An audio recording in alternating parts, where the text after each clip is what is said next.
예, 한 주간 동안 평안하셨습니까? 네, 오늘은 우리가 그리스도인의 삶이라는 제목으로 함께 말씀을 나누고자 합니다. 이 그리스도인 삶이라는 제목을 가지고 말씀을 나눌 때 누구를 본받아야 됩니까? 라고 묻는다면 오늘 우리가 본 모세의 삶을 통해서 우리가 어떤 그리스도인의 삶을 살아야 되는가 함께 묵상하고 전해지는 이 말씀을 통해서 우리가 다짐하는 그런 귀한 시간이 되기를 원합니다. 인도에서 유명한 하나의 그 동화 같은 내용이 하나 있습니다. 인간의 이기심이라는 제목을 가지고 나온 만화 같은 동화인데요. 이 동화는 어떤 내용이 있냐면 인도에 아주 아름다운 왕비가 있었습니다. 인도 왕이 그 아름다운 여인을 왕비로 삼지요. 너무 아름다운 여자를 왕비로 삼았는데 이 여인이 1년도 되지 않아서 죽게 되었습니다. 병으로. 1년밖에 되지 않아서 병으로 죽게 되다 보니까 이 왕이 너무나도 마음이 아픈 거야. 그래서 이렇게 멀리서 매년마다 가서 왕비가 죽은 무덤을 보니까 무덤이 너무 초라해 보이는 거야. 너무 초라해 보이고 혼자 있는 것 같은 느낌이 들어서 이 왕이 어떻게 하냐면 신하들을 시켜서 그곳에 왕비가 있는 무덤에 내 동상을 하나 세워놔라. 내가 함께하고 있다라는 이 마음을 가지고 있게끔 그곳에 내 동상을 세워놔라 라고 이렇게 해서 세워놓게 됩니다.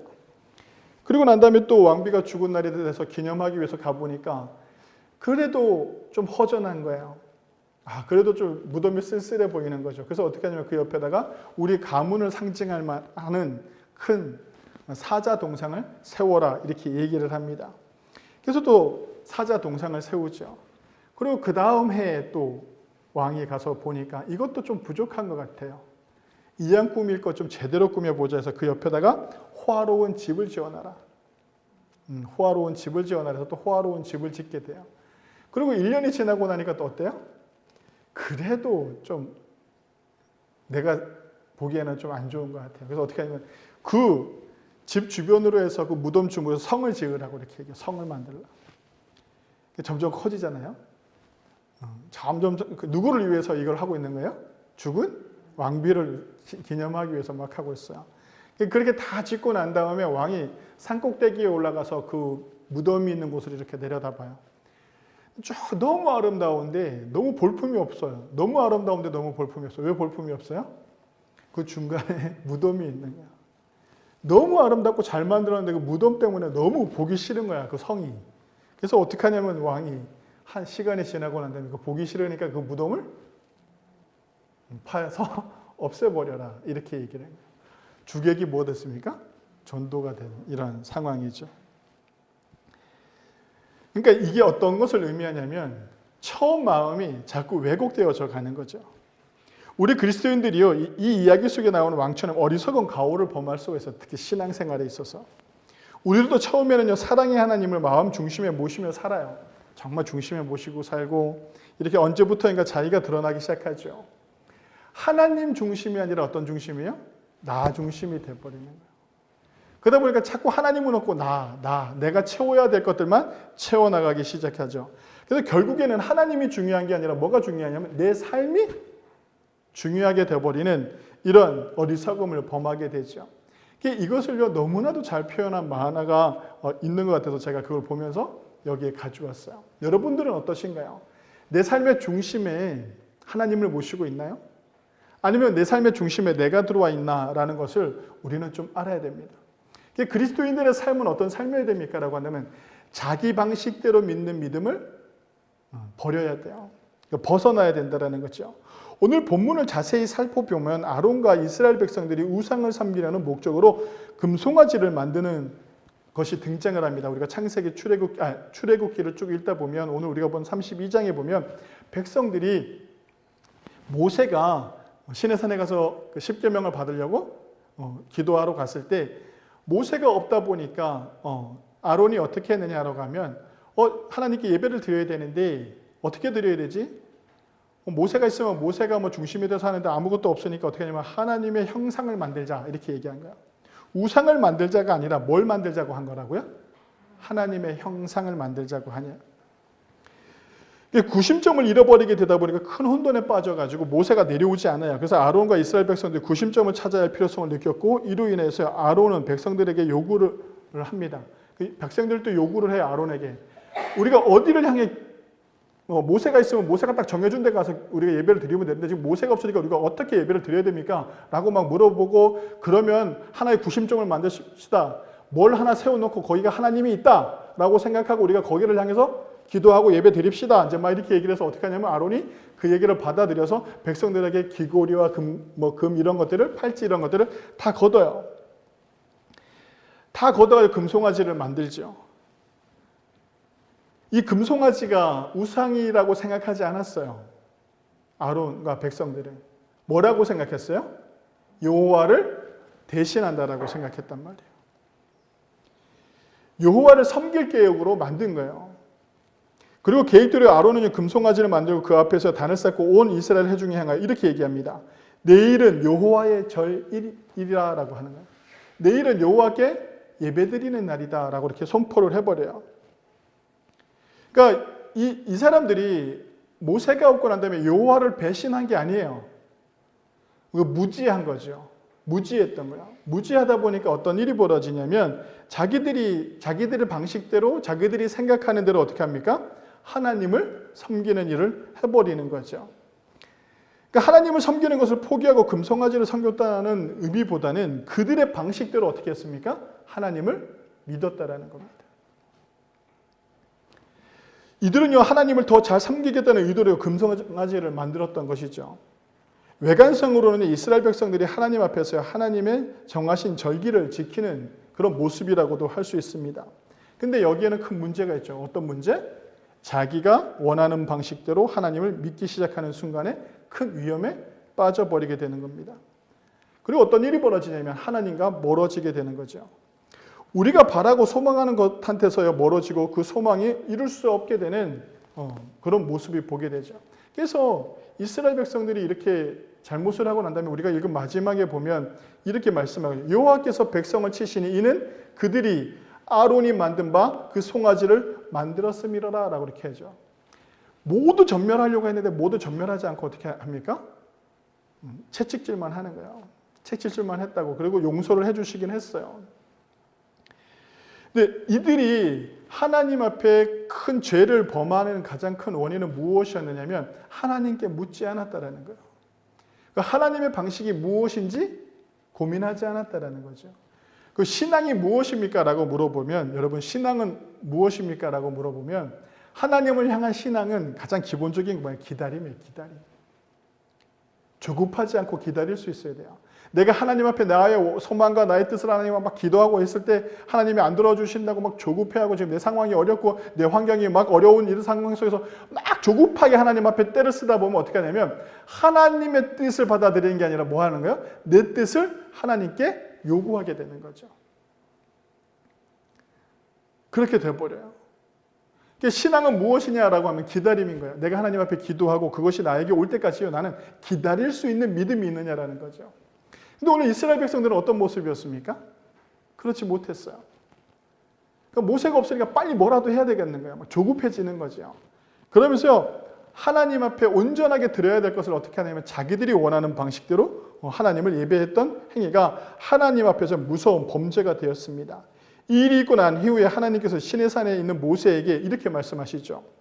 오늘 본 우리가 성경 말씀 32장에 나오는 말씀인데요. 7절에서부터 나옵니다. 너는 내려가라. 내가 애굽 땅에서 인도하여 낸 내 백성이 부패하였노라. 내가 이 백성을 보니 목이 곧은 백성이로다. 내가 그들에게 진노하여 그들을 진멸하고 너로 큰 나라가 되게 하리라 라고 이렇게 말씀하고 있죠. 지금 하나님이 어떤 상태가 됐습니까? 큰 진노를 바라고 있는 거죠.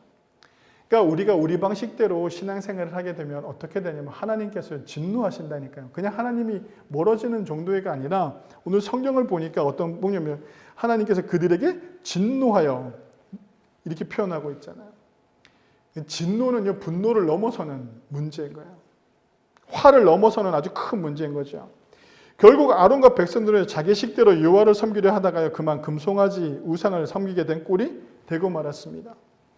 그들의 행동은요 나름대로 정당화할 수 있을지는 모르나 실제로 한없이 크신 하나님을 금송아지 정도로 끌어내리는 실로 어리석은 모습을 보이게 되는 거죠. 그리고 그것이 뭐가 됐습니까? 죄가 되었다라는 겁니다. 오늘날도 마찬가지입니다. 교회를 다니고는 있지만요. 하나님을 아는 지식은 없고 하나님의 말씀도 알지 못하면서요. 자기 멋대로 신앙생활을 하는 사람들이 너무나도 많습니다. 어떤 사람은요. 하나님을 물질이나 풍요, 건강 정도나 주시는 신으로 알고 교회를 다니는 사람들이 많습니다.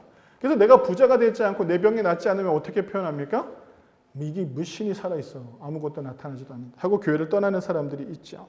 또는 어떤 사람들은 오랫동안 교회는 다녔지만 성경을 전혀 읽지 않아서요. 성경의 기준이 하나님의 말씀이 무엇을 이야기하고 있는지 알지 못해요. 그러다 보니까 신앙생활을 하는 모습이 어떤 모습이냐면 성경에서 말하는 모습과 너무 다른 모습으로 살아가는 사람들이 많죠.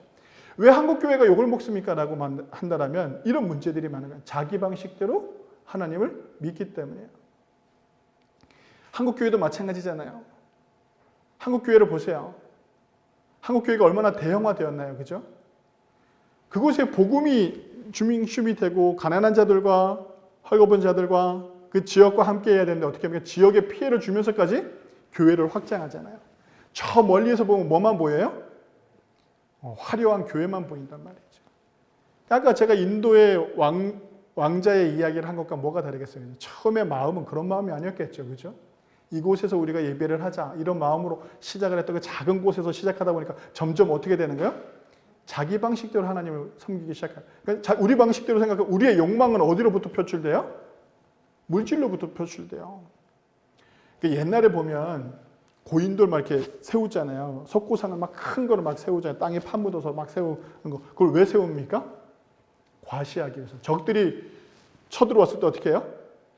야, 이렇게 큰 돌을 세우려면 엄청난 사람들이 있어야 될 텐데 엄청난 사람들이 있었고 이 큰 돌을 세우려면 엄청난 힘이 필요할 텐데 그 사람들이 그 땅을 점령하러 왔다가 어떻게 합니까? 멈칫하는 거야. 뭘 보여주는 거야? 자기 힘을 보여주는 거죠. 교회가 커지고 있다는 건 뭡니까? 하나님을 크게 드러내는 것이 아니라 뭘 크게 드러내고 있다는 증거입니까? 자기 교회를 드러내기 시작한 거야. 그러면 뭐가 이루어지냐면 타락이 이루어지는 거야. 중세교회가 그랬잖아요. 중세교회가 얼마나 화려했습니까? 지금도 그 중세교회가 만들어 놓은 그 성당과 그 모든 것들은 아직까지도 많은 사람들이 가서 구경할 정도로 믿는 사람이든 믿지 않는 사람들 그곳에서 가서 구경을 해요. 왜 구경합니까? 너무 화려하잖아요. 당대 가장 최고의 미술가들이 거기다가 그림을 사파를 다 그려놨으니 그냥 가서 하늘만 천장만 보고 있어도 뭔가 큰 미술 작품을 하나 보는 그런 성당이죠. 우리가 보기엔 너무 아름답잖아요. 세상 사람들이 보기엔 우와 대단하다고 얘기할 수 있지만 그곳에 어떤 상황이 벌어졌습니까? 중세교회가 타락했다라는 하나님으로부터 멀어졌다라는 거죠. 우리의 신앙이요 미신인지 신앙인지 구별할 수 있어야 돼요. 성도 여러분. 그러니까 내 방식대로 믿는 게 미신이에요. 그러니까 미신은요 인간이 돈이나 능력 혹은 내가 가지고 있는 재주를 통해서요 신의 마음을 달래는 거야. 신의 마음에 합족하게 하는 거죠. 그리고 자신의 목적을 성취하려는 것이 무엇이다? 미신이에요.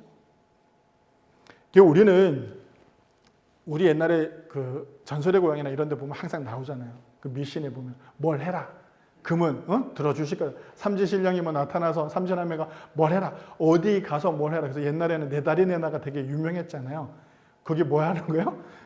뭘 하나 미션을 줬는데 그 미션이 뭐냐면 가가지고 땅이 파다가지고 그 시체 무덤에 시체 다리를 끊어가지고 와가지고 삶아서 먹이면 산다 막 이런 얘기를 하잖아요.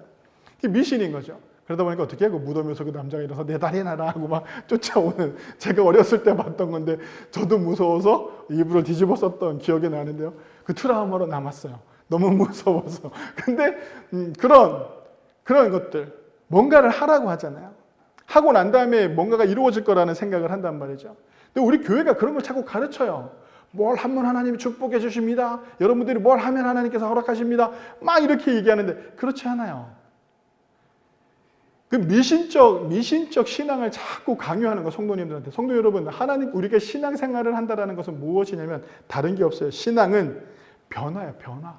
어떤 변화? 자기 자신의 변화인 거죠. 자신은 그대로 있으면서 죄짓고 신의 마음을 돌이켜서요. 신이 나에게 뭔가를 해주기를 바라는 것. 이것을 뭐라고 표현한다고요? 미신. 신앙은요. 하나님을 변화시키는 것이 아니라 신이 나 때문에 변화되어지고 행동하는 것이 아니라 어떻게 됩니까? 절대적인 그분 말씀 앞에서 내가 변화되어지는 거예요. 이것이 신앙이죠. 우리는 어떤 신앙을 가지고 있는가, 그리스도인의 삶으로서 제일 먼저 나는 아직도 내 방식대로 하나님을 믿고 있지는 않는지 한번 돌아보아야 돼요. 나는 정말 변화되어지고 있느냐. 그래서 우리는 성화를 이루는 삶을 살아야 되는 거예요. 목사님, 영성이 무엇입니까? 라고 저한테 묻는다면요, 딱 하나요. 영성은요, 성화를 이루어가는 거예요. 모슬로의 인간 욕구에 대한 얘기들이 있잖아요. 이렇게 막 욕구들이 있는데 마지막에 보면 자아현실. 근데 자아현실에서 끝나면 어떻게 되냐면 어떤 걸 이루게 되냐면 자아초월이라는 개념을 가져요. 그냥 인간도 그런 개념들을 가진다면 우리 그리스도인들은 어때야 되느냐라고 한다면 성령을 받은 우리가 어떤 삶을 살아야 됩니까? 라고 한다면 성화를 이루어 가야 돼요. 성화를 이루어 간다는 것은 거듭난 우리가요, 자꾸 변화되어져 가야 되는 거야. 한번 변화되어졌다고 끝나는 것이 아니라 나를 자꾸 어떻게 돼요? 믿음 안에서 성장시켜 나가야 되는 거죠. 어떤 방향으로? 말씀 안에서. 그렇지 않으면 계속 어린아이와 같은, 그 다음에 너무나도 알지 못하는 미련한 신앙을 가지게 되는 게 돼요. 그럼 어떤 일이 벌어지게 되냐면 오늘 아론이 했던 것처럼 나는 잘 믿는다고 생각했는데 어떻게 됩니까? 그것이 하나님 앞에서 범죄가 될 수 있게 되는 것이죠. 이제 우리는요, 우리가 만든 금송아지를 하루속히 깨트려야 됩니다. 디모데전서 1장 16절에 이렇게 말씀하고 있는데 저희가 하나님을 시인하나 행위로는 부인하니 가증한 자요, 복종치 않은 자요, 모든 선한 일을 버리는 자니라 라고 이렇게 표현하고 있죠. 자기 방식대로 자기의 의를 내세우며 신앙생활을 해온 우리의 교만을 철저히 깨트려야 합니다. 우리의 신앙은요, 하나님 앞에서 내가 되어져야 된다? 변화되어져야 된다. 그러니까 나의 부족함과 나의 못난 것들을요, 빨리 발견할 수 있어야 돼요. 그것이 무엇이냐? 말씀을 통해서, 기도를 통해서요, 하나님과 기도하는 가운데요, 나의 부족한 것과 나의 잘못된 것들을 깨닫게 되는 것입니다. 영적인 것들은 어떤 삶입니까? 라면 계속 하나님과 가까워지려고 기도하고 하나님과 대화하려고 하는 이 말씀과 기도 안에서 살아가는 거예요. 그러면서 어떻게 되어야 되느냐라고 한다면 내가 변화되어져야 되는 거예요. 옛 것을 벗고 새 사람으로 매일같이 변화되어져가는 삶을 살아가는 것입니다. 우리가요, 또 이 자기 마음대로 살았던 사람 중에 한 사람이 누구냐면, 구약 성경에 제가 항상 예화를 많이 드는 사람이 있는데 누구냐면 사울 왕이에요. 사울 왕이 되고 아주 큰 전쟁이 벌어지게 됩니다. 블레셋이라는 나라가 쳐들어오죠. 근데 이스라엘 민족이 도저히 감당할 수 없는 군대입니다. 거대한 군사를 가지고 믹마스라는 곳에서요, 대기하고 있어요. 이제 쳐들어오려고. 그러니까 사울 왕도 이제 전쟁을 하려고 이제 그 믹마스 쪽으로 가게 됩니다. 그런데 이제 이스라엘은 전쟁하기 전에 선지자가 와서 예배를 드려줘야 되는데, 그때 당시 선지자가 사무엘인데 사무엘이 나타나지 않는 거예요. 빨리 전쟁을 해야 되는데, 빨리 준비를 해야 되는데 나타나지가 않죠. 사울 왕이 어떻게 되냐면 너무 답답한 나머지 자기가 어떻게 합니까? 번제를 드려버리죠. 번제를 드리고 난 후에 사무엘이 기가 막히게 끝나고 난 이후에 딱 도착한 거야. 뭐 한 겁니까? 하나님께서 사울 왕을 지켜보고 있었던 거예요. 정말 힘들고 고통스럽고 막 어려울 때 끝까지 하나님을 기다릴 수 있느냐라는 거예요. 제가 신앙은 뭐라 그랬습니까? 기다림이라고 했잖아요. 오늘 사울 왕이 그것을 하지 못했어요. 신앙이 없는 거예요. 신앙심이 없는 거예요. 신앙심이 있다는 것은 무엇이냐면 내 삶이 고통 속에 있고 내가 해결하지 못하는 일들이 너무 많을 때 하나님의 음성을, 하나님의 손길을 기다릴 수 있는 힘이 필요한 거예요. 그것이 우리의 신앙이라고 할 수 있는데, 사울이 어떻게 하냐면 너무 답답한 나머지 어떻게 하냐면, 너무 조급한 나머지 어떻게 하냐면 번제를 드리죠. 그리고 난 후에 사무엘이 도착을 했어요. 그러면서 사무엘이 뭐라고 얘기하냐면 사울 왕에게 이 망령된 사람아라고 얘기해요. 왕에게. 망령됐다라고 얘기해요. 그랬더니까 사무엘에게 이렇게 얘기해요. 사무엘상 13장 11절에서 12절인데요. 제가 읽어드릴게요. 잘 들어보세요. 사무엘상 13장 11절에서 12절입니다. 사무엘이 이르되 왕이 행하신 것이 무엇이냐 하니 사울이 이르되 백성은 내게서 흩어지고 당신은 정한 날에 안에 오지 아니하고 블레셋 사람은 믹마스에 모였음을 내가 보았으므로 이에 내가 이르기를 블레셋 사람들이 나를 치러 길갈로 내려오거늘 내가 여호와께 은혜를 구하지 못하였도다 하고 부득이하여 번제를 드렸나이다 하니라 라고 이렇게 표현해요. 그러니까 사울 왕이 뭘 얘기합니까? 우리는요, 이 사무엘상 13절에서 12절에 이 사울의 고백에서요, 우리 신앙인의 모습을 너무나도 잘 볼 수가 있어요. 두 가지요. 현 시대를 살아가는 우리.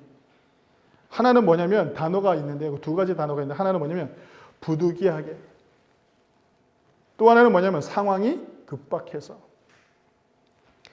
그러니까 우리는요, 항상 환경을 탓해요. 내 환경이, 내 상황이 이렇게 탓하죠. 하나님 앞에 물질을 드리는 것조차도 우리는 어떻게 해요? 환경을 탓해요. 지금 내가 먹고 살기도 힘든데 어떻게 하나님 앞에 물질을 드릴 수 있습니까? 지금 내가 먹고 살기도 바빠 죽겠는데 어떻게 예배에 나올 수가 있겠습니까? 이런 환경과 상황을 탓하게 되죠. 그리고 난 다음에 뭔가를 잘못하고 나면 우리는 뭐라고 표현하면 부득이하게 어쩔 수 없었어요. 그럴 수도 있지 라고 얘기한단 말이에요. 성도 여러분, 그리스도인의 삶은요, 나의 방식대로 믿는 것이 아니라 나의 신앙을 항상 점검해야 됩니다. 우리는 신앙생활을 하면서 자기 방식대로 믿고 결론을 짓는 신앙생활을 하게 되면 어떻게 됩니까? 하나님으로부터 멀어지게 돼요. 여러분들이 소망하고 여러분들이 바라는 것들이 하나님으로부터 멀어지면 어떻게 되겠습니까? 이루어질 수 있어요? 없어요? 없어요. 아무것도 이루어질 수 없단 말이죠. 그러니까 우리는 어떻게 되느냐면 그런 신앙에서 벗어날 수 있어야 됩니다. 나의 신앙을 항상 점검해야 됩니다. 아직도 나의 신앙생활이 내 삶에 합당한 조건을 내세워 사울과 같은 모습을 보이고 있지는 않은지, 아니면 아론과 백성들처럼 내 방식대로 하나님을 믿고 따르고 합리화하려고 하고 있지는 않는지 돌아보는 그리스도인들의 삶들이 되어야 됩니다. 그 그리스도인들의 삶은요, 또 두 가지로 얘기했을 때 마지막으로 하나가 뭐냐면 자기를 희생하며 기도하는 삶이 되어야 합니다. 모세가요 40주야를 기도하고 하나님께로부터 받은 십계명 돌판을 들고 내려오는데 보니까 아론과 이스라엘 백성들이 뭐하고 있습니까? 금송아지를 섬기고 있죠. 그것을 보고 너무 분노하죠. 설마 하면서 내려왔는데 내려와 보니까 어떻게 해요? 정말 그러고 있는 거예요. 그래서 그 십계명 돌파를 내던질 정도였어요. 하나님의 종 모세는 자기 백성들이 지은 죄가 무엇인지를 정확하게 알고 있었죠. 모세가 아론에게 이 백성이 내게 어떻게 하였기에 내가 그들에게 중죄를 빠지게 하였느냐, 백성들에게는 너희가 큰 죄를 범하였도다라고 이렇게 표현을 해요. 하나님께서 모세에게 내가 그들에게 진노하여 그들을 진멸하리라 라고 32장 10절에 말씀하세요. 진멸이라는 건 뭐예요? 하나도 남김없이 어떻게 당합니까? 다 쓸어버리겠다라고 이렇게 말씀한 거죠. 하나님의 진노 말씀을 들은 모세가 범죄한 자기 민족을 위하여 함께 기도하기 시작합니다. 모세도 뭐 했어요? 분노했잖아요. 그죠? 모세도 분노했단 말이에요. 이런 것들이 나고 하나님께서 주신 십계명을 던질 정도로, 깨질 정도로 던지면서 분노했단 말이에요. 그런데도 그 분노를 감추고 어떻게 했습니까? 그들을 위해서 기도했다라는 거예요. 어떻게 기도했냐 보면 12절에 이렇게 표현해요. 주의 맹렬한 노를 그치시고 뜻을 돌이키사 주의 백성에게 화를 내리지 마옵소서라고 이렇게 표현해요. 심지어 모세는 자기의 생명을 내놓고요 중보기도 해요. 뭐라고 얘기하면 32절, 우리가 오늘 본문 32절에 보면 이렇게 하죠. 그러나 이제 그들의 죄를 사하시옵소서. 그렇지 아니하시면 원컨대 주께서 거룩하신 책에서 내 이름을 지워버려 주옵소서라고 이렇게 표현합니다. 자기를 포기하고더라도 어떻게 해요? 타인을 생각하는 이 기도가 하나님을 감동케 합니다. 하나님께서 죽음을 각오하고 드리는 모세의 기도를 들으셨죠. 그러면서 이제 가서 내가 말한 곳으로 내 백성들을 어떻게 하라고 합니까? 인도하여 내라고 이렇게 말씀해 주죠. 34절에. 약속의 땅 가나안을 향해 다시 걸어갈 수가 있게 되었어요. 소망을 품었던 그 소망의 자리로 갈 수 있게 되었다는 거죠. 성도 여러분, 이만큼 기도의 힘이 강력하다는 거예요. 진멸하고 아무것도 얻을 수 없었던 곳에 어떻게 합니까? 누구 하나가 깨어서 하나님 앞에 기도하게 된다면요, 그곳엔 큰 변화가 일어나게 된다는 거예요. 성도 여러분, 가정에 문제가 있나요? 삶에 문제가 있나요? 소망을 잃어가고 있나요? 그럼 우리의 신앙을 한번 돌아보면 돼요. 나는 어떤 신앙생활을 가지고 있는가? 나는 신앙생활을 한다고 하지만 아론과 같이, 사울과 같이 미신에 가까운 신앙을 가지고 있지는 않는가? 나는 기다림이 없이 그냥 신앙생활을 하고 있지는 않는가? 나 위주의 삶을 살아가고 있지 않는가? 한번 돌아보시면 돼요. 그리고 우리는 어떤 모습을 가져야 되냐면 내가 이제는 무엇을 위해 기도하고 있느냐라는 거예요. 어떻게 기도하고 있느냐라는 이런 간절함이 내 안에 있느냐라는 것을 한번 생각해야 돼요. 자식이 문제가 되면요, 자식을 향해 너무 간절하게 기도할 수 있어야 돼요. 자식이 죄를 범했는데도 불구하고요, 하나님께서 어떻게 하고요? 그 자식을 구원해 주신다니까요. 오늘 이스라엘 백성들이 어떻게 해요? 죽을 죄를 졌다니까요. 하나님이 화가 나가지고 다 쓸어버리겠다라고 이렇게 표현하시는데 어떻게 합니까? 살려주신단 말이에요. 그리고 어떻게 해요? 가나안 땅, 선물로 주시겠던 가나안 땅으로 다시 들어갈 수 있게끔 길을 열어주셨다는 거죠. 우리 주변에 죄로 인해 죽을 수밖에 없는 사람들의 구원의 은혜를 경험하게 되는 것이 무엇이냐면 우리의 기도입니다. 우리의 기도는요, 우리 주변에 힘들어 지치고 외롭고 괴로운 사람들에게 소망의 기쁨의 은혜를 경험케 합니다. 우리의 기도는요, 우리 주변에 억눌리고 억압받고 희망이 없는 사람들에게 자유와 희망의 은혜를 경험하게 합니다. 성도 여러분, 타인을 위한 간절한 기도의 삶을 살아내시는 저와 여러분들이 되시기를 바랍니다. 우리의 기도는요, 미신적인 것이 아니라 하나님을 움직이는 힘, 하나님과 내가 하나 되는 놀라운 능력을 가지고 있다는 것을 꼭 기억하시기 바랍니다. 먼저는 내가 나의 신앙이, 나의 삶이 하나님 앞에서 변화되어져 가는 그 노력된 삶을 살아가시고, 그 노력된 삶 속에서 나의 신앙에 기다림이 있는가 한번 나를 점검해 보시고, 내 방식대로 내가 하나님을 믿고 있지는 않았는지 다시 한번 나의 신앙을 돌아보시고, 그렇다면 다시는 이제 하나님 중심, 내 안에 하나님을 중심으로, 내 삶에 하나님의 중심을 두고 살아가는 삶을 살겠노라 다짐하고 기도에 열심을 내는 저와 여러분들이 되시기를 바랍니다. 그곳에 놀라운 변화가 있고, 그곳에 놀라운 축복이 있고, 그곳에 놀라운 은혜가 있는 줄 꼭 믿으시고, 우리가 이 그리스도인의 삶을 꼭 살아내시는 저와 우리 모든 성도님들이 되시길 주님의 이름으로 간절히 축원합니다. 기도하시겠습니다.